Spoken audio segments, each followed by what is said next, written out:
유력 대선 경선 후보들 이름이 거론되는 화천대유 의혹에 국정감사도 파행의 연속입니다. 12개 상임위 곳곳에서 여야가 논쟁을 벌이고 있습니다.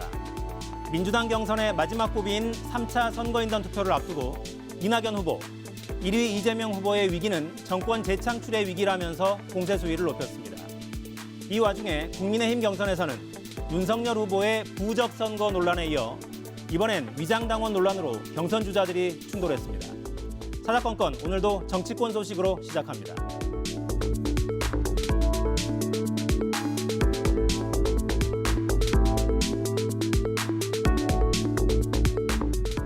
네, 여의도 사사건건 오늘은 현근택 이재명 캠프 대변인 정미경 국민의힘 최고위원 나오셨습니다. 어서 오십시오. 네, 안녕하세요. 안녕하세요. 자, 민주당 경선 이제 막바지인데요. 네네. 캠프는 어떻게 전망하고 계십니까? 사실상 거의 끝난 거 아닌가 이렇게 보고 있습니다. 지금 아마 서울, 경기 남았고 그다음 3차 남았는데요. 2차 선거인단에서 저희들이 58% 정도 얻었고 경기도라는 게 또 이재명 후보의 정치적인 어쨌든 본거지라고 볼 수 있어요. 서울은 일반 여론을 많이 따라가고요.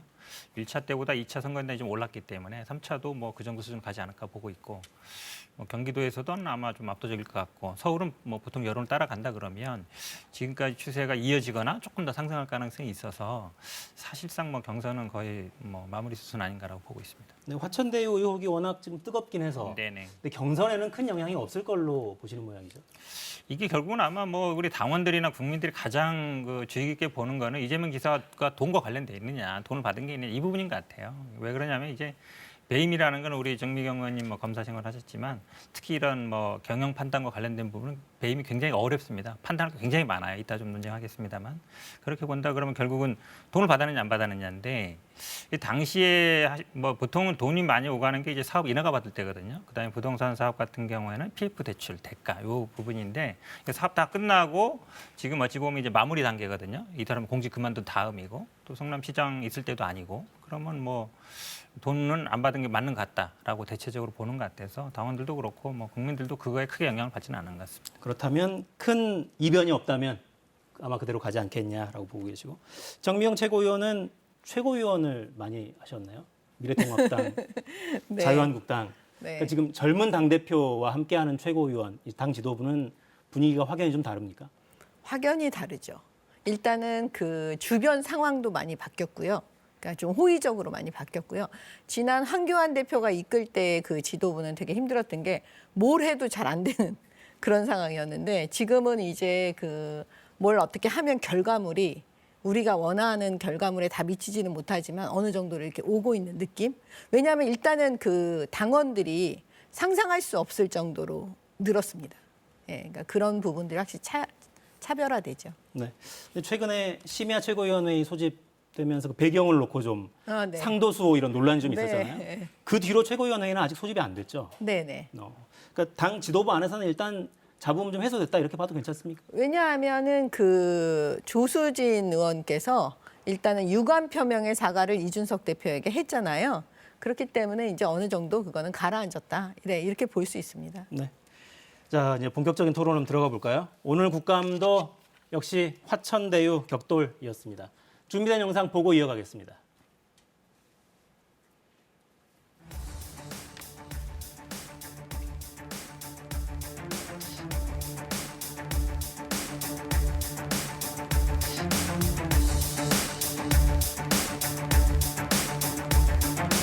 정치인들이 마치 데모하듯이 이렇게 손팻말 같은 거를 갖다 붙여놓고 이건 여러분들 격을 스스로 떨어뜨리는 겁니다.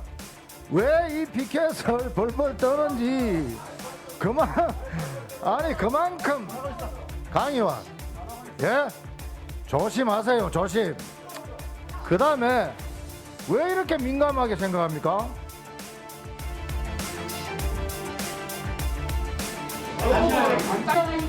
이거 뭐하는 꼴들이야? 이 사람이 지금 또 위원장이 회의가 진행하고 있는데 뭐가 지나치게 하니까 좀 뭐하는 거야 너? 지금 어디다 감을 지르는 거예요 또? 이 위원장이 진짜 회의 진행을 똑바로 하면 이렇게 하겠어. 위원장이 참 진짜 잘 해주고 들어주니까 진짜 이상한 사람이야 이 위원장.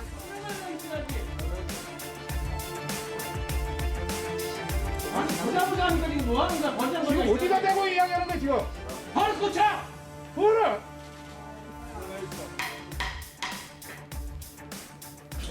참 들긴 들었네. 네, 마지막 영상은 과방위 영상인데 화천대유 격돌과 직접 연관된 내용은 아닌 것 같아요. 과방위 지난번에도 한번 비슷한 장면이 있었는데 여튼 전반적인 흐름은 화천대유 국감인 것 같습니다. 일단 야당의 주장은 특검 도입하자 이거죠. 아주 간략하게 정리하면. 네. 그 왜 그러냐면 지금 그 검찰의 수사팀을 보면은요. 그 다 박범계 장관의 라인이라고 볼 수가 있어요. 근데 박범계 장관 다 아시겠지만 그 민주당 소속 아닙니까? 그러면 결국은 뭐냐면 민주당 손아귀에 이 수사물이 들어있다 이렇게 보니까 그 좀 공정에 기대를 좀 어렵다 이렇게 보는 거죠. 예를 들면 지금 중앙지검장인 이정수 중앙지검장이 그러니까 박범계 그 장관의 고등학교 후배. 이고요. 그다음에 지금 차장검사 김태훈 차장검사는 잘 아시겠지만 그 윤석열 검찰총장 그 징계하는 데 앞장서셨던 실무자 중에 한 사람이고요. 그다음에 이제 부장검사 유경필 부장검사도 이 중앙지검장의 측근이죠. 그다음에 또 부부장검사는 다 아시겠지만 그 울산시장 송철호 그분의 이제 사위니까 제가 볼 때는 어떻게 수사팀을 이렇게 구성했는지 모르겠어요. 보통의 경우라면 오해를 받을까 봐 그런 분들은 다 제척, 기피, 회피 이런 방식으로 다 빼거든요. 근데 딱 그런 사람들만 딱 이렇게 압축해놓고 이걸 어떻게 공정하게 수사할 수 있는지 전 정말 이해가 안 되고 경찰은 다 아시겠지만 금융정보분석원에서 사실 수상한 현금의 그 거래를 포착해서 경찰청에 얘기를 해줬는데도 불구하고 그게 지난 4월 1일이거든요. 지금까지 수사 안 하고 있다가 뒤늦게 용산경찰서에 보내가지고 수사해라. 이렇게 하면 안 되겠죠. 네, 편향성이 있기 때문에 신뢰할 수 없다라는 주장이세요? 저는 뭐 윤석열 학습 효과라고 봐요. 지금 그 국민의힘의 유력한 대권 주자가 지금 전직 검찰총장이잖아요. 수사하던 분이거든요. 바로. 그때는 어찌 보면 야당의 뜻에 잘 맞춰서 이제 수사를 해왔는데 지금 검찰총장이나 검찰에 있는 분들은 아마 윤석열 총장처럼 안 하겠죠. 중립을 저는 지킬 거라고 봅니다. 그리고 오히려 저는 수사가 사실은 이 수사 제일 중요한 부분은 돈이에요. 지금 뭐 배임 쪽으로 혐의를 계속 잡으려고 하는 것 같은데요. 배임은 쉽게 어렵습니다. 이게 굉장히 어려운 부분인데 돈의 흐름을 보면 사실은 지금 돈 받았다면 구속됐으면 그 다음에 돈 누구 해야 되죠? 곽상도 아들 50억, 그다음 박영수 100억 받았잖아요. 일로 수사가 가야 돼요. 사실은 이 수사는 돈이 들어오고 나간 것만 수사하면 다 밝힐 수 있는 내용입니다. 근데 배임이라는 건 판단의 영역이거든요. 판단 영역, 이게 정당했느냐 아니느냐 당시 기준으로 봤을 때 굉장히 어려운 부분인데 도래의 흐름을 쫓지 않고 저는 오히려 지금 이재명 지사 그걸 어떻게든 좀 엮으려고 하는 배임 쪽으로 가는 게 이 돈 흐름에 맞지 않는 수사를 하고 있다. 그리고 검찰의 수사는 신속하죠. 지금 보면은 굉장히 신속하게 하고 있잖아요. 그러니까 윤석열 총장만큼 아마 말은 안 들을 겁니다. 검찰이 야당의 말은 이제 그 부분은 분명한 것 같습니다. 오늘 박범계 장관도 비슷한 취지의 발언을 했어요. 그러니까 수사 착수한 지 일주일도 안 돼서 유동규 씨를 구속한 거 보면 속도는 충분히 빠르지 않냐라는 주장인데 어떻게 보십니까? 아니죠. 이게 이렇게 속도가 빠르다는 건 뭐냐면 지금 현재 나와 있는 거 5억 원, 뭐 8억 원 하여튼 요 정도로 해서 딱 그냥 끝내버리려고 하는 게 아닌가 하고 의심하는 거죠. 근데 보세요. 저는 이 지점을 되게 중요하게 생각하는데 이재명 지사가 사실 그전에 이렇게 얘기했어요. 이 대장동 자신이 설계했고 그다음에 실행은 유동규가 했다 이렇게 얘기를 했거든요. 그러면 결국 무슨 얘기냐면 유동규의 비리, 이 부패가 드러나면 사실은 그거는 그 관여, 설계한 사람도 그 공범자가 되는 거예요. 그러면 이재명 지사를 향한 수사는 반드시 돼야 되는 거예요. 지금 이재명 지사 측근과 이재명 지사 측은 우리 돈 받은 거 하나도 없다. 그러면 옛날에 박근혜 대통령도 돈 받은 거 하나 없어요. 그렇지만 경제 공동체라고 해가지고 사실 지금 감옥에 가 계신 거 아닙니까? 그러면 그거하고 똑같은 잣대로 보면 이재명 지사는 유동규 씨하고 경제 공동체로 볼 수 있는 여지가 많은 거예요. 그래서 제가 볼 때는 이걸 꼬리 자르기로 하는 거라고 지금 다 의심하고 계십니다. 국민들께서. 지금 검찰이 앞으로 어떻게 하는지 계속 지켜볼 텐데요. 반드시 이재명 지사 그 공범에 대한 수사가 다른 경우에도 들어가는 것처럼 이번에도 해야 된다. 이렇게 말씀드리는 거죠. 좀 반박을 하면요. 물론 우리 검사까지 하신 분이 그렇게 말씀하시면 그러니까 한마디로 얘기하면 이제 한 주머니 아니냐. 이제 돈이 쉽게 얘기하면 나눴다는 건데 박근혜 대통령 어떻게 했냐면요. 청와대로 대기업 회장들 다 불러가지고 다 나왔잖아요. 안종범 수첩에. 당신 어떤 사안이 있어. 오, 오케이. 이렇게 들어줄게. 돈 거기다 내. 이렇게 한 거잖아요. 불러가지고 다 일일이 불러가지고 현안을 다 적어가지고 그거를 어째 들어주는 조건으로 받은 거거든요. 대가한 게 분명하잖아요. 단순히 말씀처럼 최순실하고 지금 그럼 유동규 예를 들어 이재명 시장이 이 천화동 1, 2, 3호 다 불러가지고 당신 여기 출제할 거야. 오케이. 이랬으면 나한테. 그렇게 지시를 했어야 돼 성립되는 거거든요. 그러니까 그렇게 말씀하시면 안 되는 거고 지금 뭐 경제 공동체냐 한 주머니냐는 거는 그러면 시장할 때 얘기하지 이거를 지금 박근혜 대통령이 예를 들어서 대통령 다 끝난 다음에 나와가지고 여기 밖에 있을 때 와가지고 대기업들 불러가지고 당신 돈 내라 그러면 돈 내겠어요. 제가 보기에는 같이 볼 얘기가 아니고 말도 안 되는 얘기입니다. 박근혜 대통령 경우에는 특검을 했잖아요. 특검을 해서 완전히 다 털었습니다. 그래서 지금 뭐냐면 이걸 국민들 앞에 소상히 하려면 특검을 받아야 돼요. 근데 이재명 지사 측은요. 이재명 지사는 수사는 해라. 그런데 특검은 안 하겠다. 그 왜 그러느냐고요. 이해가 안 되잖아요. 그렇게 자신 있으면 특검을 받아가지고 샅샅이 다 뒤지면 아까 근데 나중에 결과물이 나오면 어떤 일이 벌어질지 모르는 거죠. 그다음에 유동규 씨가 어떻게 측근이 아닙니까? 이재명 지사가 됐을 때 경기관광공사 사장이요. 황교익 씨 그 측근 임명하려고 하다가 못한 그 자리에 그 전에 이 유동규 씨를 시켰잖아요. 그러면 그 정도 측근이면은 제가 볼 때는 경제 공동체라고 볼 수 있는 거죠. 그 이외에도 많고요. 네, 제 반론을 듣기 전에 잠깐 이재명 지사 발언을 좀 듣고 넘어가죠. 주말 사이에 화천대유 의혹의 핵심 인물 유동규 전 성남도시개발공사 기획본부장 구속됐죠. 그 뒤에 이재명 지사가 처음으로 입장을 밝혔습니다. 약간 온도가 바뀌었어요. 한번 들어보시겠습니다.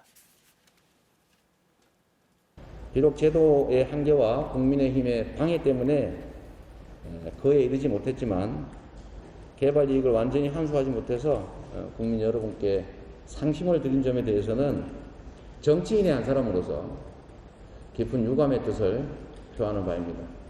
살피고 또 살폈지만 그래도 부족했던 것 같습니다. 노벨이 9.11 테러를 설계했다 이런 황당한 소리가 국민의힘에서 나오고 있습니다. 휘하 직원의 개인적 일탈이나 이런 것에 대해서 사퇴를 하면 대한민국 모든 공직자 다 사퇴해야 됩니다. 그러면 뭐 한전 직원이 그 뇌물 받고 부정행위하면 대통령이 사퇴합니까? 제가 뭘 잘못했으면 당연히 책임을 져야죠. 네, 그러니까 제 반론을 듣기 전에 제가 이걸 네. 먼저 보자고 한 이유가 저건데, 그러니까 시장과 그 도시개발공사 기획본부장 이 관계가 한전 직원과 대통령과의 관계보다는 적어도 가까운 것 같아요. 어쨌든 이제 산하기관이고 기관의 뭐 본부장이었다. 그 다음에 이제 뭐 경기관광공사 사장이었다. 그 경기관광공사도 어쨌든 산하기관이죠. 그런 산하기관, 관광공사는 그 산하기관 중에 큰 건 아닙니다. 경기도 도시개발공사 이런 데 있거든요.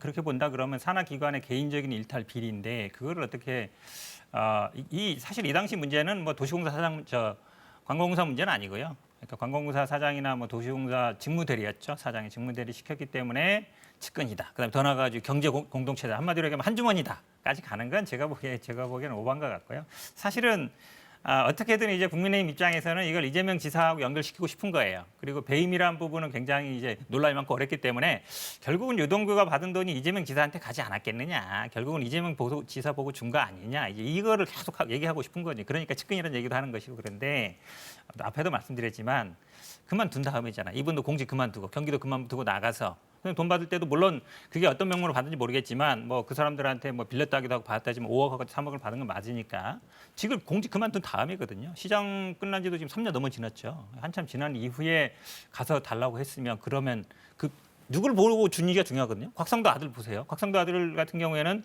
그 당시에 처음에 민정수석하고 그다음에 법률이사장도 법률 구조공단 이사장 가 있었지만 측근인 실세였거든요. 그러면 누굴 보고 돈을 주겠어요. 그럼 그다음에 예를 들어서 이 사업도 만약에 지금 경기도로 사업이 넘어갔거나 사업권이 넘어갔거나 아니면 뭐 분양권이 경기로 넘어갔거나 그건 아니거든요. 지금도 여전히 성남시에 인허가권이 있는 상태예요. 그럼 뭐 성남시 예를 들어서 지금 시장에 있는 사람을 보고 준다면 모르겠지만 사업 다 끝났고 이 돈을 주는 사람은요 절대 공짜가 없습니다. 10원을 주면 100원의 이익을 얻으려고 해요. 뭔가 얻으려고 하거든요. 그러면 그만한 대가가 있어야 되는 건데 그만한 대가를 얻을 게 없잖아요. 직을 그만둔 사람한테. 그러면 제가 보기에 이거를 뭐 경제적 공동체다라고까지 하는 건 그냥 뇌피셜이다라고 말씀드립니다. 야당에는 제가 이걸 좀 여쭤봐야 될 것 같습니다. 그러니까 뭐 의혹을 제기할 수는 있는데 근거가 있어야 더 파괴력이 있을 테니까요. 그러니까 유동규 씨가 구속되는 과정에 그 정영학 회계사가 제출한 녹취 파일 이 19개가 큰 영향을 미쳤다. 이게 아주 정설인데요. 야당에는 이게 내용이 전달됐을 거라는 이야기가 계속 돕니다. 혹시 지도부에서는 공유된 내용이 좀 있는지요? 아니 지도부에서는 공유하지 않았습니다. 아마 김기현 이제 원내대표가 가지고 있다 이렇게 많은 얘기가 나와 있는데요. 저는 일부러 확인하지 않았어요. 그 부분은. 왜냐하면 그거는 뭐 뭔가 필요하면 또 제시할 수 있고 또 여러 가지 논쟁에 또 그게 중심이 될 수가 있기 때문에 저는 그거는 뭐 중요하다고 생각 안 하고 수사 이제 나오는 거에 따라서 볼 수 있는데요. 그 아까 이재명 지사가 이제 얘기하는 거 해명하는 거에 들어보고 제가 퍼뜩 드는 게 뭐냐면 논점을 자꾸 피해가는 거예요. 예를 들어서 한 전 직원이 뇌물을 받는데 대통령이 그 뇌물 받는데 관여했거나 설계를 했거나 그러면 어떻게 되죠? 당연히 대통령이 공범이 되겠죠. 대통령 사퇴해야 합니다. 예, 근데 그걸 자꾸 논점을 비껴가는 거예요. 그리고 그 어떤 일에 대해서 지금 그 유동규 씨가 돈을 받은 거는요. 직원 자기가 그만두고 받았다고 해도 그 핵심은 뭐냐면 자기가 그 자리에 있을 때 이 사람들이 돈을 벌 수 있도록 자기가 만들어준 거란 말이에요. 그거에 대한 대가라고 볼 수 있는 거 아니겠습니까? 사실 뇌물인 거죠. 어떻게 보면. 지금 배임에 그걸로 가고 있지만. 그렇기 때문에 제가 볼 때는 지금 이걸 아무리 이재명 지사가 뭐 노벨 얘기까지 지금 나오고 있는데 얼마나 황당무계한 얘기예요. 그러니까 그렇게 빠져나간다고 빠져나갈 게 아닌 거라고 제가 말씀을 드리는 거고요. 그 핵심은 그거 같아요. 그 곽상도 의원은 제가 볼 때는 보험 든 거거든요. 지금 유명한 법조인들이 다 들어가 있잖아요. 전 특검, 뭐 박영수, 뭐 이런 분들.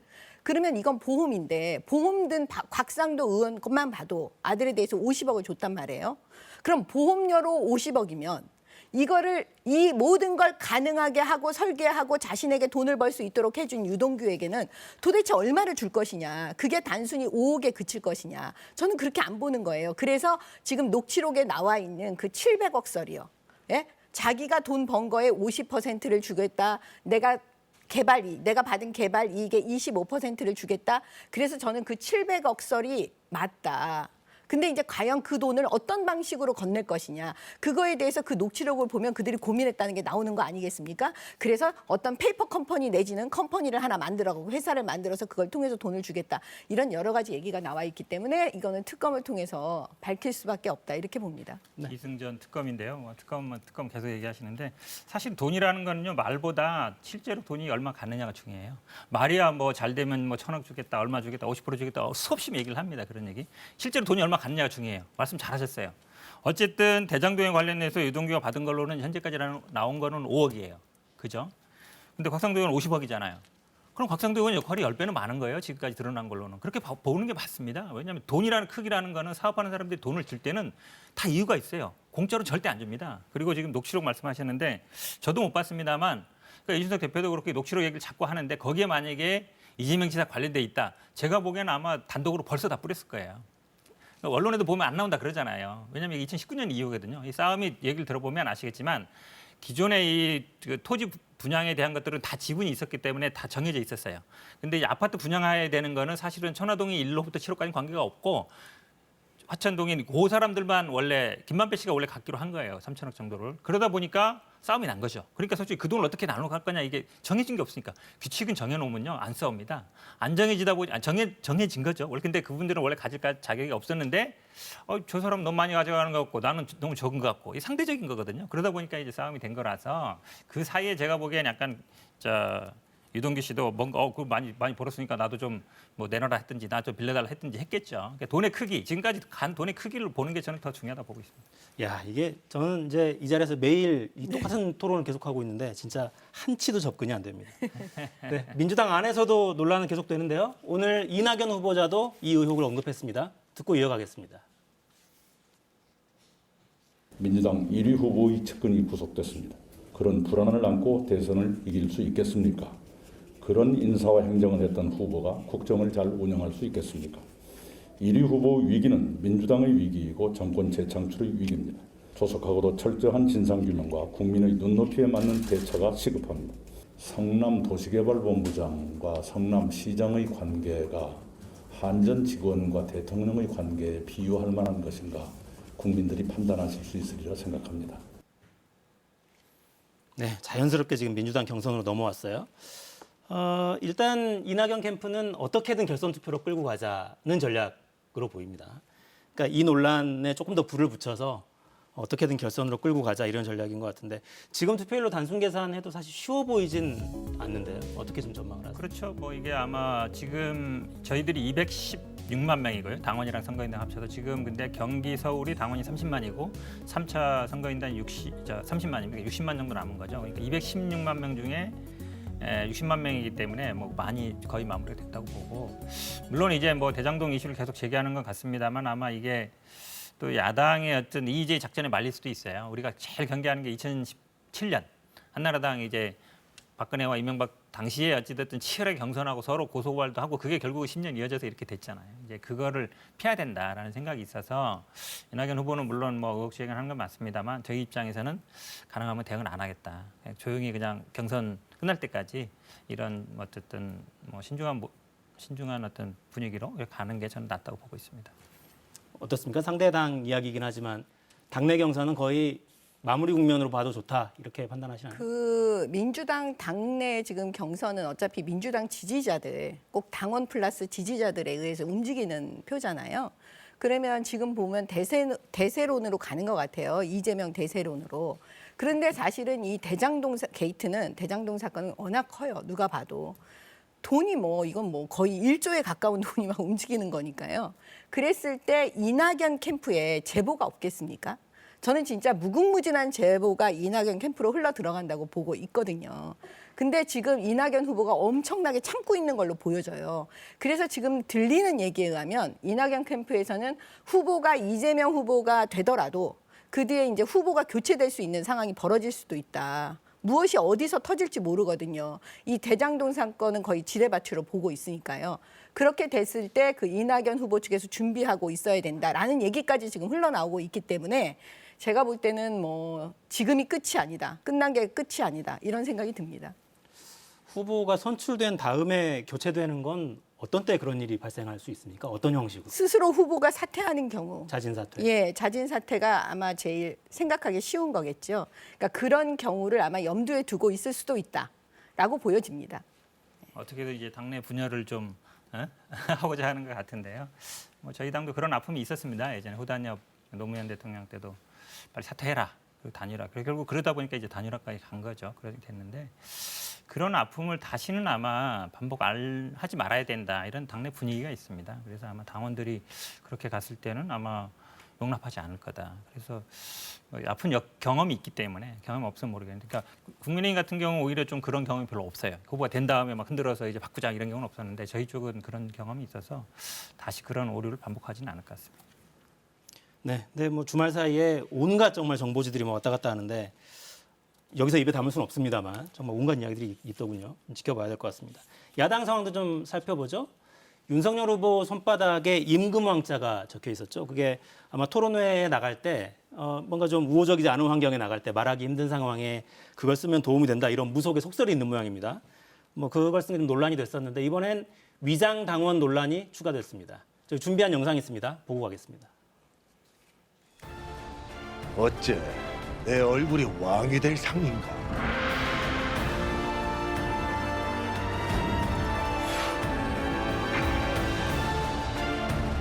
계속 대통령을 하려고 하는 것도 아니고 이거는 참 유치하다. 그런 생각을 어떤 분은 정말 속옷까지 말이야 아마 빨간색으로 입고 다닌다고 소문도 탁한 분들도 있는데 야 속옷을 뭘 입든 간에 그건 시비거리도 삼고 참 결정 추잡하고 어떻게 이게 격을 이래 떨어뜨리냐.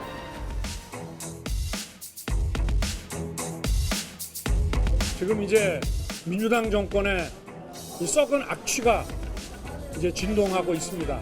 이제는 우리 당 경선에까지 마술을 뻗치고 있습니다. 여러분들 들으셨죠? 위장 당원들이 엄청 가입을 했다는 것을.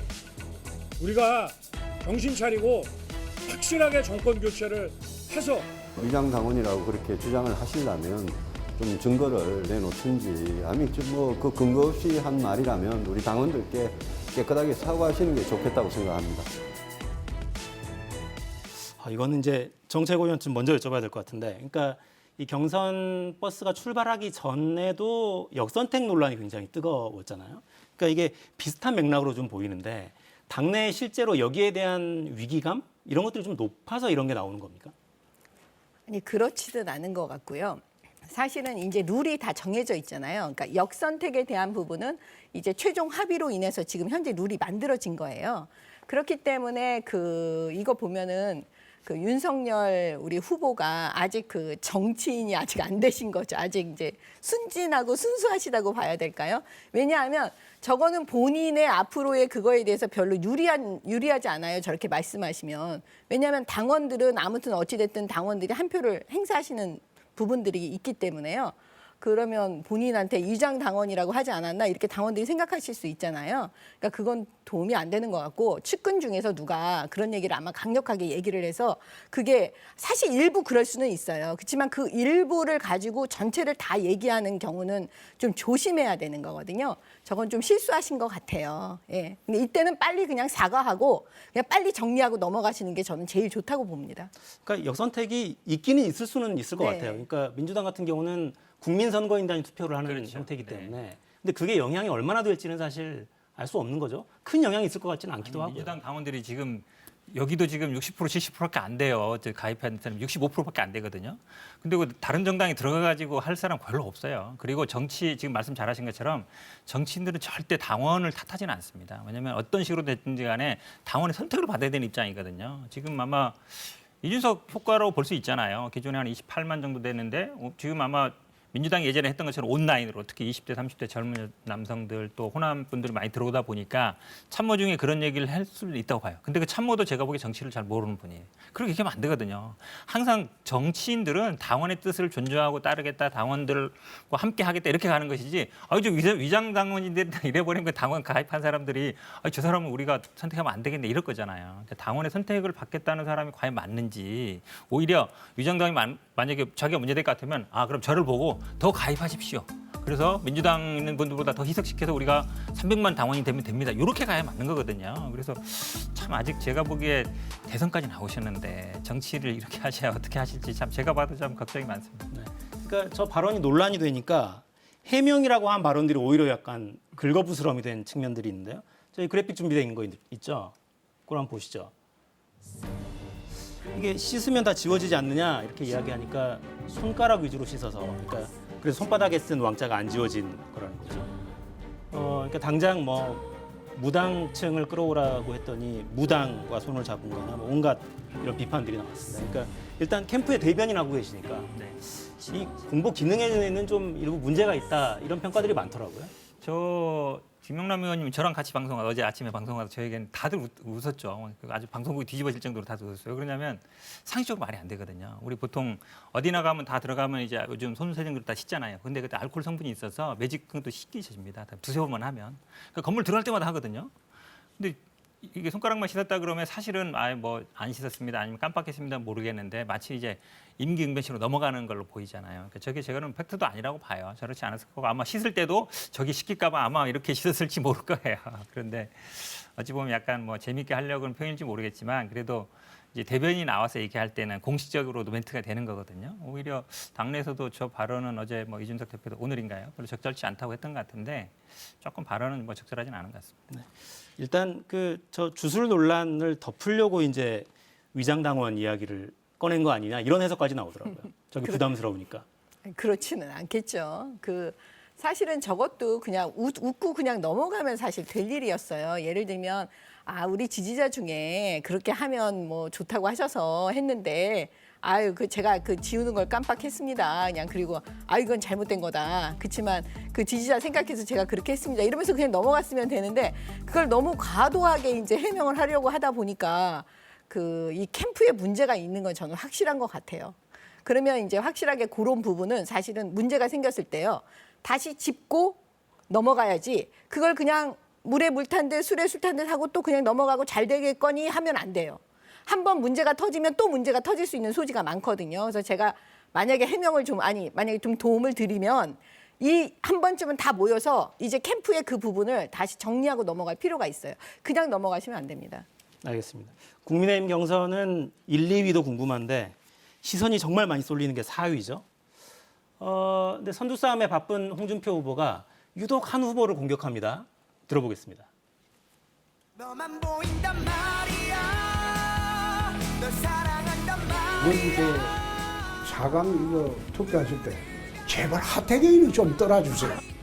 참 속이 뒤집히는 게 그때 우리 당 쪼개고 나와가지고 우리 당 해체하라고 지랄하던 놈 아니냐. 그렇다고 해서 저팰 수도 없고.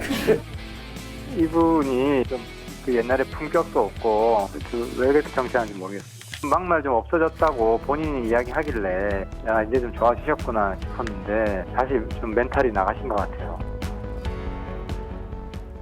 저희 제작진 노래 깔아놓은 거 보세요. 너만 보인단 말이야 깔아놨습니다. 이제 뭐 자당 경선은 전망을 잘 못하시더라고요. 맞아요. 4위는 누가 될 것 같습니까? 막차. 아니 지금 이제 언론에서 하태경 다뤄주고 있잖아요. 제가 보기에는 홍준표 대표한테 고마워해야 돼요. 이렇게 이슈가 되면 사실은 언론에서 한번 다뤄주고 지금 4위 분들은 여러분도 있지만 많은 이슈가 못 되고 있거든요. 그러다 보니까 한번 다뤄주면 저는 오히려 하태경 후보가 좀 가능성이 있지 않나. 이렇게 벌써 이슈가 되고 있으면 아마 다음 토론회도 분명히 홍준표 대표는 오늘 저녁에 하잖아요. 분명히 아마 하태경 후보를 공격할 거고 하태경 후보는 아마 좋은 기회다. 내가 좀 언론의 주목을 받아야 되겠다. 세게 받을 거예요. 그러면 이제 내일 아침에도 언론에 나올 거고요. 하태경 후보가 의외로 선전할 수 있다라고 보고 있습니다. 아, 그럼 홍카콜라가 긁어부스럼 지금 만들고 계신 건가요? 아니 근데 그 홍준표 지금 후보는 올라가고 있는 추세잖아요. 지지율이 아무튼요. 그러면 사실은 그 더 전략적으로 접근할 필요가 있습니다. 그래서 지금 하태경 후보가 공격하는 그 지점이요. 그러면 다시 옛날에 우리 당원들이 옛날 생각을 할 수가 있잖아요. 그러니까 제가 볼 때는 그거는 좀 적절하지 않았던 것 같아요. 예, 이제 감정이 올라오시니까 저렇게 이제 말씀하신 것 같은데. 그리고 4위는 지금 여론조사상으로는 황교안 후보가 지금 올라오고 있잖아요. 그래서 지금 우리 주변에 당 내에서는 4등이 황교안 후보가 되는 게 아니냐. 또 이런 얘기들을 많이 하시고 계시더라고요. 야, 이제 본경선 가서도 부정선거로 토론을 계속 해야 되는 상황이 있을 수도 있겠네요. 네, 시간이 벌써 다 됐네요. 네, 지금까지 정미경 국민의힘 최고위원 그리고 현근택 이재명 캠프 대변인과 함께했습니다. 두 분 고맙습니다.